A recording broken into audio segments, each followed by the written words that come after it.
This is Joe Zekas from YoChicago. It's a crisp, cool day in mid-January. I'm in the car with my daughter Val, and we're about to take you on a driving tour of Chicago's Marycrest neighborhood. Marycrest is a part of the Ashburn neighborhood, which is on Chicago's southwest side. The residential part of Marycrest, which is what you're looking at now, was developed in the mid-1990s to the late 1990s. It's a mix of single-story and two-story homes, ranging in size from about 1,350 square feet to just over 2,700 square feet. Homes in this subdivision currently sell from the high 200s to just shy of 400 and tend to cluster in the mid 300s, although there may be sales beyond that range. The homes, as you can see, are all a frame construction, although some of them have brick veneers and siding.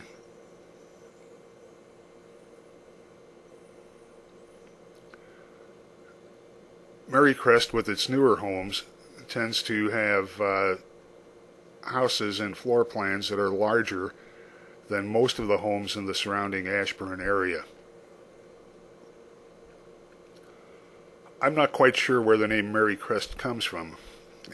There is a statue of Mary at St. Denis Church just north of the residential portion of Marycrest, and the homes are built on a slight elevation above the Evergreen Cemetery, the northern portion of which lies just to the south.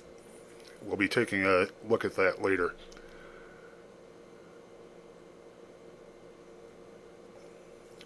We're in a subdivision that, as you can see, could have been built anywhere.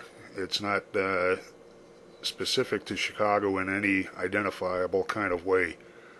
For all you know, as you drive through, we could be taking you through Plainfield or around Lake Beach or one of the nether regions of DuPage County.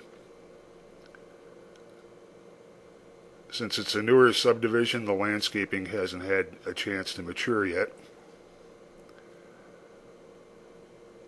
And as you can see, all of the homes have front drives. There are no alleys in the neighborhood. We've come to the end here, and the metro tracks lie just beyond this home. We've traversed a 4-block stretch of Marycrest. On Kedzie Avenue, just south of the residential part of Marycrest, is the brand new Ashburn branch of the Chicago Public Library. It's an attractive building. It appears to be heavily utilized, and as you can see, some people feel the need to put their hood up when they go in.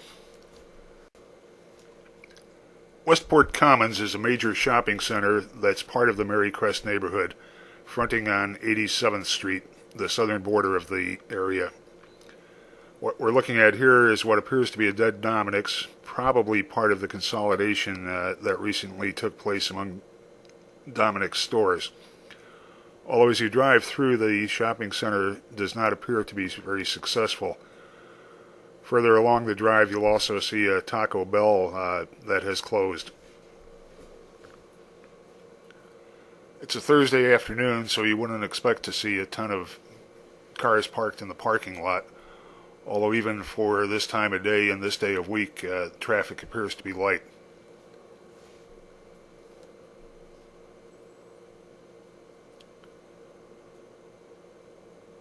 One operation that does appear to be very successful, which we're coming up to now, is the Valley Total Fitness Center, and it has a full parking lot, and we see a steady stream of people going in and coming out of it.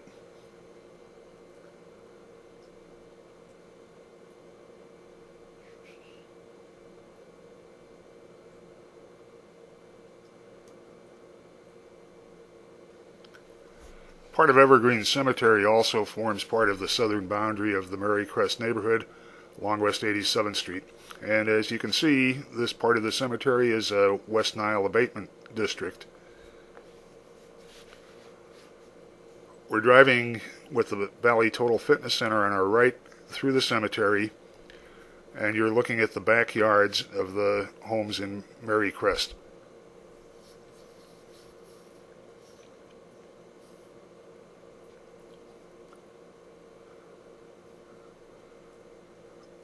You'll see quite a few gazebos as you go along. Not sure quite what the derivation of that is. One thing you won't see, and it's pretty striking to me for a subdivision that's been in place for about a decade, is there are very, very, very few, if any, trees planted in the backyards. Since the backyards face south, you would think a little bit of shade would be desirable, but we're not seeing any. The developer provided few common amenities, but people have large backyards and they've added playground equipment and basketball nets to make up for this. One of the great things about Marycrest is that it's an easy walk to the Ashburn station of the Southwest Metro line. Gets you downtown in 32 minutes with only one stop between Marycrest and Union Station.